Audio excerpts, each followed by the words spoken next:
దేవుని యొక్క చిత్త ప్రకారము ప్రయాసపడిన వ్యక్తి.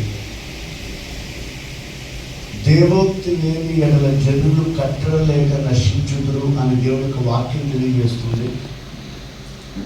ఈ యొక్క దేవోక్తి దర్శనం కలిగినటువంటి వారు మొదట వారు క్రమపరచబడిన వారిగా ఉంటారు, తర్వాత వారు క్రమపరిచేవారుగా ఉంటారు. కొంతమంది క్రైస్తవ జీవితం ఎందుకు బహుభారంగా ఉంటుందంటే వారు దేవోక్తిని కలిగి ఉండరు, దర్శనాన్ని కలిగి ఉండరు.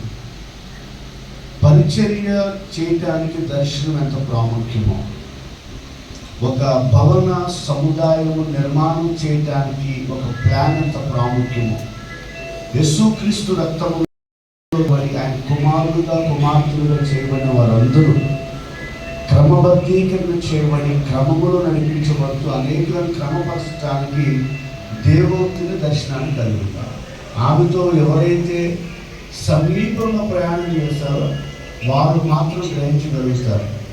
శివజే విజనరీ దార్శనికురాలు. తర్వాత ఈ యొక్క శివజే ఇనిషియేటివ్ పర్సన్. ఏదైనా తలపెట్టిందంటే ఆమె నిద్రపోదు, పక్కన ఉన్న వాళ్ళు కూడా నిద్రపోదు. అది మాత్రం వాస్తవం విషయం.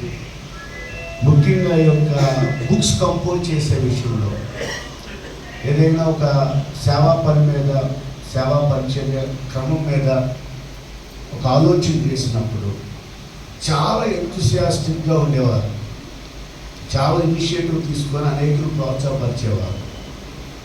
గ్రాండ్ ఏరియాలో మేము ఇంగ్లీష్ సర్వీస్ చేస్తున్నప్పుడు వారి యొక్క సహకారం చాలా శ్లాఘనీయమైనటువంటిది.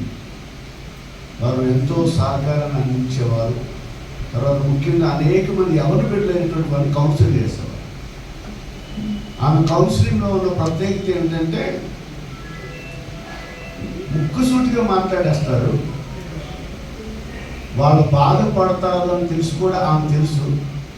తర్వాత మళ్ళీ ఆమె చూపేటువంటి ప్రేమ, ఆమె దగ్గరికి తీసుకునేటువంటి విధానం ఒక తల్లిలాగా ఆమె చేసేటువంటి రీతిలో ఉండేవారు. అందుకే ఆమె విఐపిగా నిజంగానే పిలువబడారు. P stands for passionate. చాలా భారం కలిగి ఏ పనైనా సరే భారంతోనే వాళ్ళు చేసుకునేవారు. ఏది తేలిగ్గా తీసుకునేవారు కాదు. చిన్న పని అయినా పెద్ద పని అయినా